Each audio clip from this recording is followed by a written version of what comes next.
पूरा फंक्शन जो है इसमें जो ऑपरेटिंग सिस्टम है जहाँ से ऑपरेट होता है उसको हम बाहर निकाल ले रहे हैं। और देखिए यहाँ पर दिक्कत क्या हुआ, ये जो एक रेजिस्टेंस था ये बिल्कुल ही बर्न हो चुका है और इसका कलर कोडिंग भी हमको नहीं पता है कितना कलर कोड था।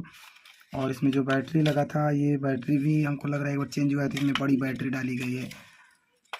फिर क्या हुआ इसमें देखिए दोस्तों, ये बैटरी भी ख़राब ही है, बट हम देखते हैं क्या दिक्कत इसमें हुआ। आउटपुट वोल्टेज हमको इसमें मिल रहा है कि नहीं मिल रहा है।